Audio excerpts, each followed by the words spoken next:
Jamaah. Yeay. Oh jamaah. Yeay. Alhamdulillah. Orang lain dikasih paket lengkap, giliran istri paket hemat. Dari tadi dia wakili orang Tegal. Coba gimana temanya? Yang asli Pak. 1, 2, 3. Iya, orang lain. Orang lain dikasih paket lengkap, istri dikasih paket hemat. Ya. Yang orang Tegal. Yang asli. Ada yang bisa? Yang ngapak. Yang ngapak. Oh enggak ada usah. Malu. Nah. Mau? Yang mana? 1 Yanti, Mbak Yanti. Yuk. Orang lain dikasih paket lengkap. Giliran istri dikasih paket hemat. Bos, aslinya bahasa itu harusnya yang Kalau sama. ini dari hati.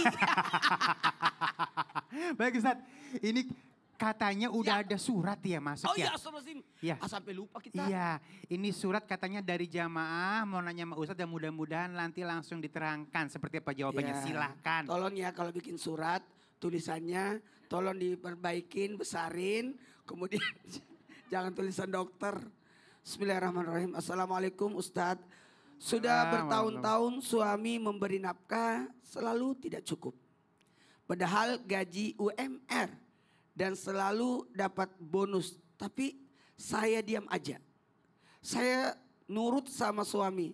Kalau diingatkan suami selalu marah. Kalau memberi uang belanja selalu bilang jangan boros-boros. Padahal uang belanja aja kurang. Dan baru ketahuan bahwa ternyata kata teman kantornya. Suami saya itu suka jajan dengan wanita lain. Suka jalan dengan wanita lain. Selalu traktir barang-barang mewah. Saya sudah gak tahan Ustaz. Saya harus bagaimana? Kepada semuanya. Pemilik suami itu bukan diri kita.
Jika seorang laki-laki menikah, Allah datangkan juga sifat tanggung jawab padanya. Makanya orang berkata, kalau ada laki-laki keluyuran kemana-mana, nikahkan dia. Maka timbullah tanggung jawab itu. Doakan suami, pengertian, cari sebabnya, introspeksi diri, itu jauh lebih baik. Takutnya kalau kita dianggap cari tahu, apalagi mempermalukan, apalagi sampai ke kantor melabrak dan sebagainya. Maka perbaiki hubungan kita kepada pasangan. Sekali lagi, perbaiki hubungan kita kepada pasangan. Apa sebabnya? Kenapa bisa? Itu yang paling bagus. Kepada seorang suami, mohon maaf. Ketahuilah, jikalau engkau mengambil hak pasanganmu, yakin Allah Maha Perhitungan. Ada namanya yaumul hisab. Kalau memang ada sesuatu, ayo lebih terbuka lagi. Ingat, ada istri, ada anak yang jadi tanggung jawab kita. Amin. Masya Allah. Aduh, tepuk tangan dulu. Masya Allah, yuk. Untungnya Setiap surat yang masuk kita tidak sebutkan nama Namanya, pengirimnya. jadi ini sah ya. Takutnya Ya, itu kan ada mudah-mudahan karena kasus seperti ini bukan satu doang. Bisa jadi banyak yang. banyak ya. Baik, terima kasih Ustadz. Masya Allah. Jamaah. Yeay. Oh jamaah. Yeay. Alhamdulillah. Yuk kita lihat cuplikan lagi nih. Sebenarnya istri ikhlas nggak sih dikasih uang pas-pasan? Kita lihat yuk. Nggak ikhlas ini. Tapi gini loh, kadang-kadang kita terdogma, aku belain para wanita ya. Dibilang harus kona'ah, harus terima gitu kan. Walaupun pas-pasan dimanfaatkan sebaik-baiknya. Nah tapi ya sudahlah, kita coba lari ke hal yang lain ya. Tapi kadang-kadang nih laki-laki juga nanya nih, uangnya kemana? Aku udah habis, belum akhir bulan, jangan boros-boros dong. Nah sementara kalau ke orang lain kadang-kadang ngasih nggak pernah ditanya-tanya. Bener nggak Bu? Iya. Ya, jadi ke apa ya? Ke istri protek banget, semua keuangannya ditanya. Tapi kadang-kadang Istri ngungkit-ngungkit. Tapi kalau misalnya giliran keluar ke teman-teman, oh pakai. Ambil, sisanya ambil. Nih, mohon ilmunya ya Habibi. Ya akhir ya Habib, ya Ali, Ustaz Maulana, Ustaz Syam. Bismillahirrahmanirrahim. Allahumma salli ala Sayyidina Muhammad wa ala ali Sayyidina Muhammad. Ingat, afdolul dirham, sebaik-baiknya uang, ya kan? Dirhamu yunfikuhu. Kamu nafkahkan, kamu berikan kepada siapa? Ala ahli, kepada keluargamu. Jadi seorang laki-laki atau seorang suami yang paling terbaik adalah di mana dia mengeluarkannya untuk keluarganya. Khiyarikum linisaihim. Siapa yang paling berbuat baik? Seorang suami yang berbuat baik terhadap istrinya. Sehingga Rasulullah meridhoinya dan Allah pun ridho kepada suami tersebut. Janganlah kalian ungkit-ungkit pemberianmu kepada istrimu. Janganlah kalian mengatakan, kemarin baru saya kasih, kemarin saya beliin ini, kemarin saya beliin itu. Kemana aja duit yang kamu pegang? Jangan, itu membuat istrimu kesinggung.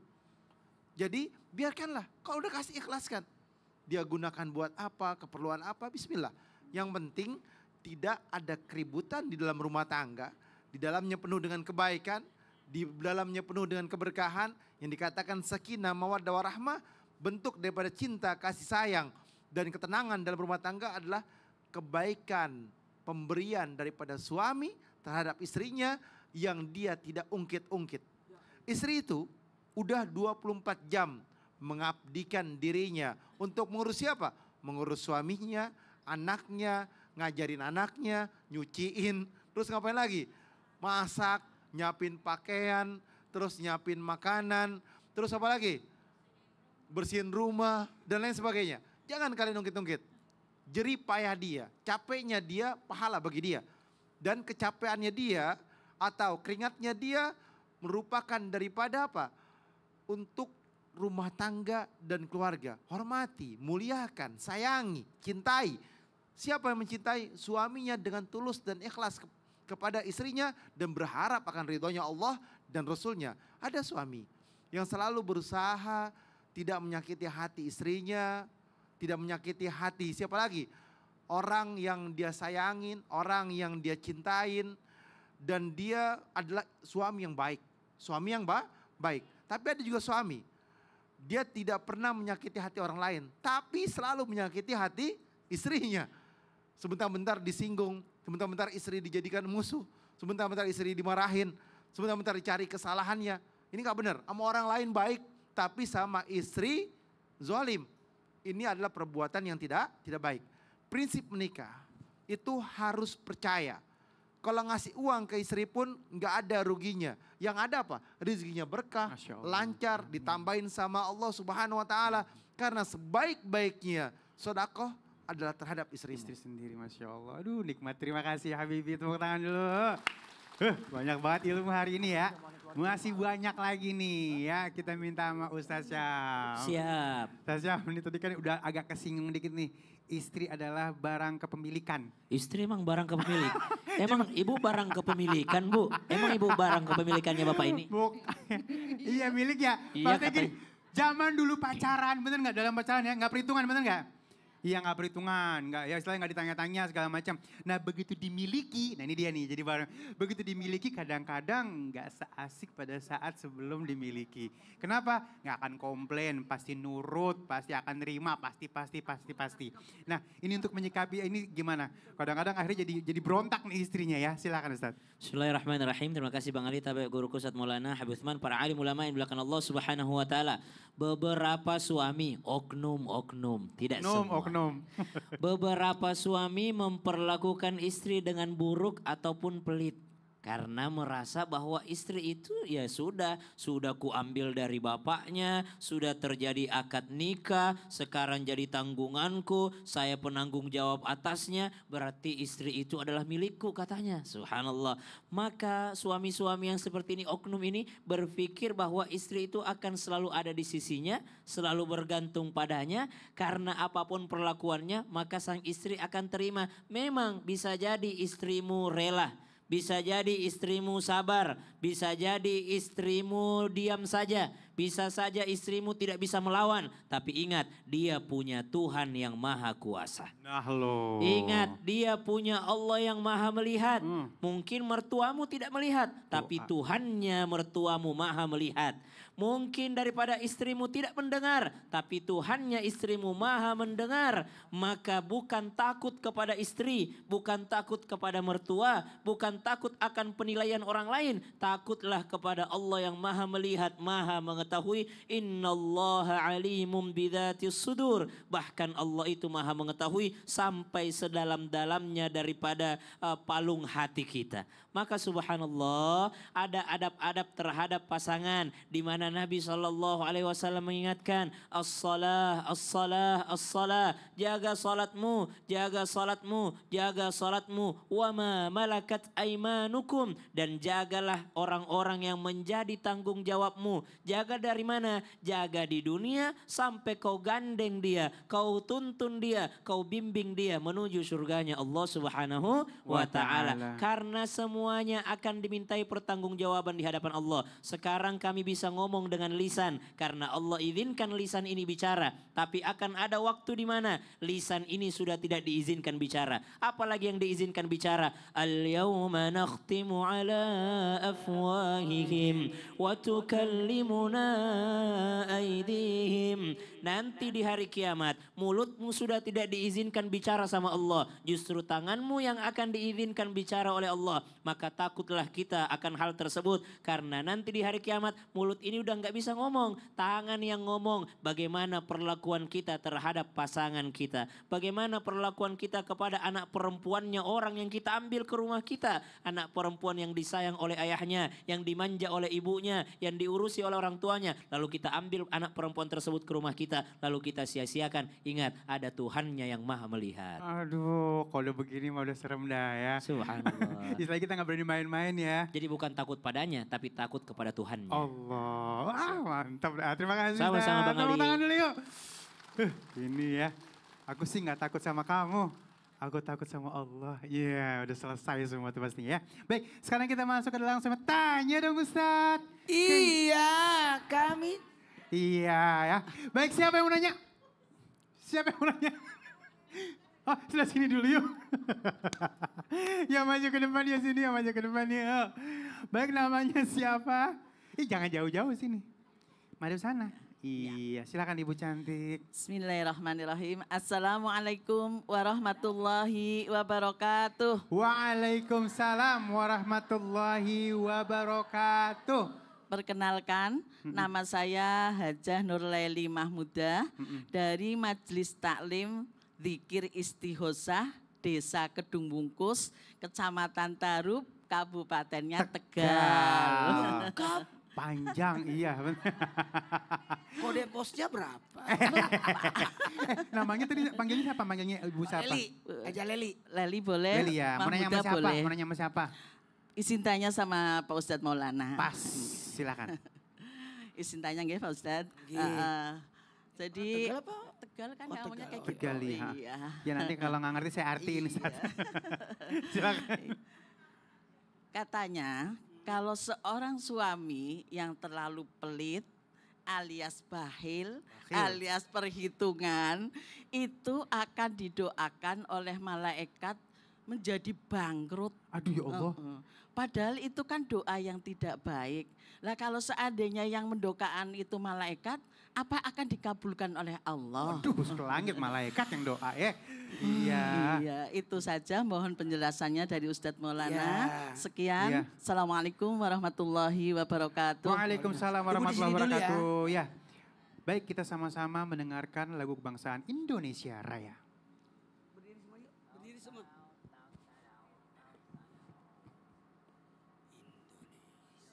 Belum. Udah. Enggak ada.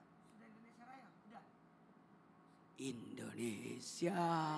Tanah airku, tanah tumpah darahku.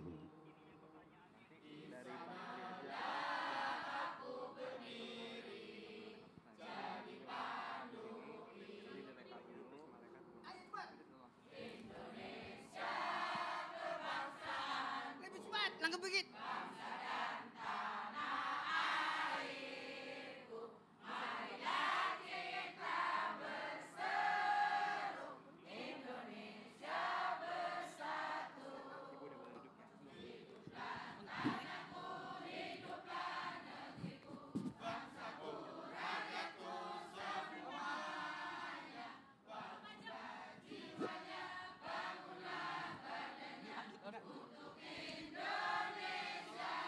Ya. Stop. Udah masuk, yuk duduk. Terti. Ayo duduk. Maaf ya Bu. Ya, dia nunggu yang baca. Nggak usah, langsung aja. Oh ya.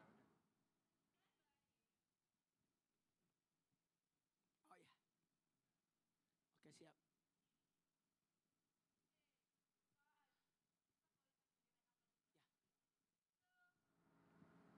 Jamaah! Beng! Oh jamaah! Beng! Alhamdulillah. Alhamdulillah. Izin Nabi dan Ustaz Sam dan semuanya, mohon maaf tanpa menggurui, saya mengulangi pertanyaan dari Ibu. Gimana kalau ada suami pelit? Katanya akan didoakan malaikat jadi bangkrut. Setuju gak Bu? Bangkrut, jangan bu. Ntar ibunya juga susah loh. Dengerin, Iya. hati-hati. Doa malaikat itu pasti diijabah.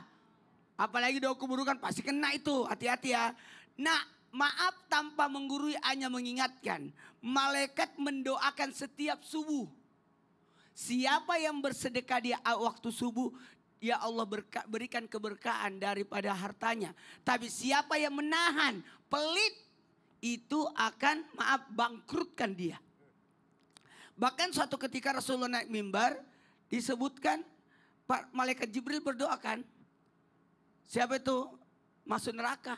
Didoakan masuk neraka. Sampai disebutkan dalam suatu riwayat. Ingat, doa malaikat itu sangat diijabah. Makanya hati-hati dengan doa para malaikat. Doa malaikat adalah doa yang mustajab. Apa jadinya jikalau malaikat mendoakan kebinasaan bagi suami-suami yang pelit? Pertanyaannya, bagaimana dalam satu hadis disebutkan malaikat yang lain berdoa, ya Allah berikanlah kebangkrutan bagi orang yang enggan memberikan nafkah. Bersedekah, mohon maaf ya Bu, sedekah yang terbaik adalah sedekah pada keluarga. Tadi Habib Usman sudah menjelaskan bahwa itu kemuliaannya lebih besar. Kenapa? Ada dua di sisinya. Apa itu? Ada namanya sedekah, ada namanya silaturahim. Mohon maaf tanpa menggurui aja mengingatkan.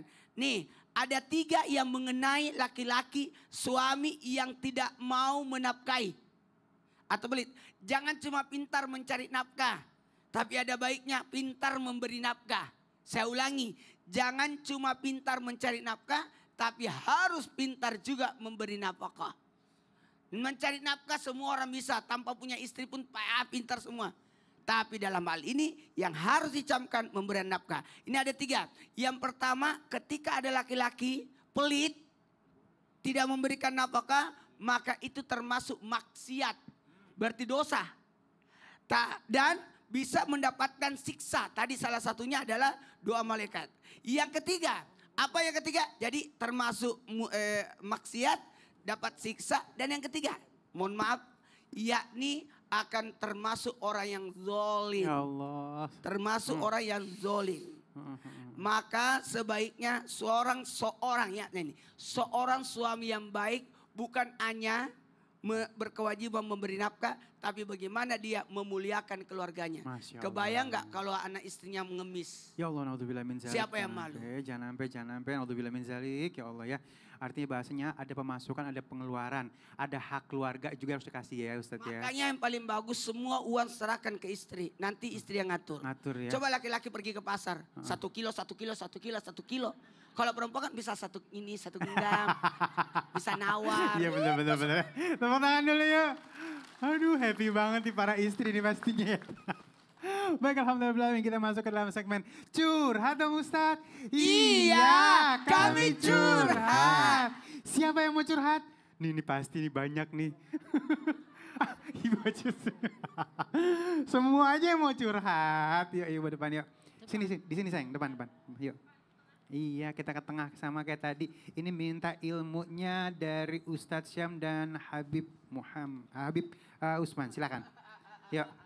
Assalamualaikum warahmatullahi wabarakatuh. Waalaikumsalam warahmatullahi wabarakatuh. Nama saya Ibu Nuryati dari Majelis Taklim Istighosah Kecamatan Tarup, Tegal. Nah ini masih ada Tegalnya nih suara ini. Tepuk tangan dulu yuk. Ini baru nih. Ini asli. Cengkoknya masih enak nih. Tapi yang paling asli kalau ngomong ke Tegal, ya nih Kak Kartika Putri. Silakan. Nyompan takon. Pada Ustadz.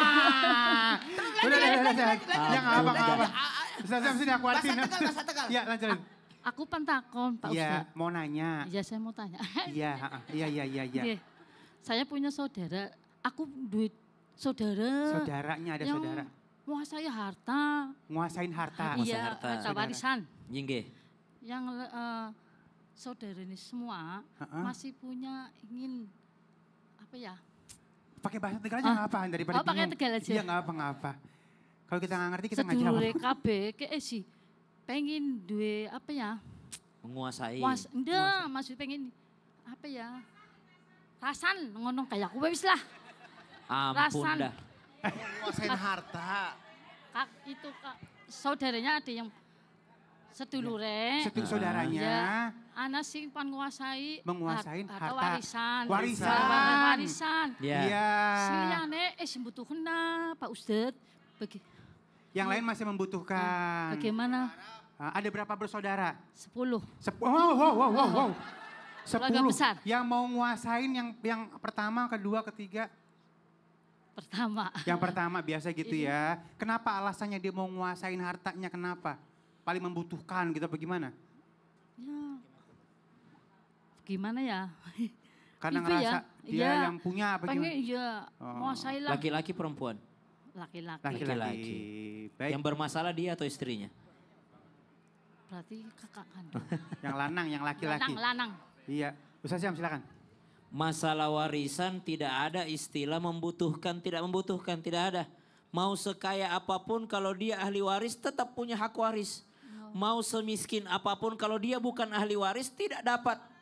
Kalau dia ahli waris mau kaya raya, mau lebih kaya, mau apa. Kalau dia ahli waris tetap ada haknya. Mau semiskin apapun kalau dia bukan ahli waris tidak ada haknya. Subhanallah. Maka urusan warisan tidak ada istilah membutuhkan, tidak membutuhkan. Karena itu sudah diatur semuanya, pembagiannya bukan kita yang ngatur tapi Allah Subhanahu wa ta'ala. Dan pengaturan Allah sudah sempurna, tidak bisa lagi dimodifikasi, tidak bisa ditambah-tambahi. Bisanya dikolaborasi dengan ilmu akhlak. Dikolaborasi dengan ilmu akhlak. Bagaimana cara kolaborasinya? Si anu haknya segini, si ini haknya segini. Pakailah ilmu akhlak. Alhamdulillah pekerjaan saya alhamdulillah ada. Saya sudah cukup, anak-anak sudah lulus semua. Anak-anak sudah nikah semua, sudah kerja semua. Kalau begitu saya kasih aja adekku yang lebih membutuhkan. Namanya ilmu akhlak. Tapi sudah tahu dulu haknya. Baru dia kasih kepada adik-adiknya yang lebih membutuhkan. Tapi kalau ilmu warisan yang murni tidak bercerita tentang yang membutuhkan ataupun tidak membutuhkan. Tidak berbicara tentang si kaya ataupun si miskin. Karena ini ilmu pasti dari Allah Subhanahu wa ta'ala. Terima kasih Pak Ustaz. Tadi dulu belum sama selesai. Habib. Sama Habib ya. Terima kasih Pak Ustaz. Inyong orang ngerti. Oh, Ada juga- Bismillahirrahmanirrahim. Allahumma sholli ala sayyidina Muhammad Allahumma wa sholli ala wa ali sallim wa sayyidina barik Muhammad. alaihi. Ingat, warisan itu dikembalikan dulu kepada siapa? Kepada aturan Allah. Jadi ketika meninggal itu bukan milik siapa-siapa lagi, tapi semua harta warisan adalah milik Allah. Ketika itu milik Allah, Allah membaginya di dalam Al-Quran. Ada yang dapat sekian, ada yang dapat sekian, ada yang dapat sekian. Sudah ditentukan sama Allah. Bayar zakatnya sekian, dibayarin zakat dulu dan dikeluarkan daripada hak-haknya masing-masing. Ketika ada salah satu saudara ingin mengambilnya, ingin menguasainya, berdosa. Haram dia makan. Ya Allah. Dia makan duit haram dan dia berdosa dan Allah pasti akan hancurkan dia. Siapapun, orang yang serakah terhadap warisan, orang yang ingin menguasai warisan, orang yang gak mau bagi warisan, orang yang menahan warisan, dan orang yang menguasai warisan. Neraka dia tempatnya, hancur dia, tidak ada kebaikan, tidak ada keberkahan. Oleh karena itu, hati-hatilah dengan harta warisan karena harus dibagi sesuai dengan aturan yang Allah tentukan di dalam Al-Quran. Masya Allah. Tapi ini POV korban. Kita belum tahu, siapa tahu anak pertama udah beli duluan. Iya kan? matur nuwun, Pak. Mudah-mudahan permasalahannya bisa selesai dengan bijaksana ya. Baik, jangan kemana-mana, tetap bersama kami di Islam Itu Indah. Jamaah. Alhamdulillah. Alhamdulillah.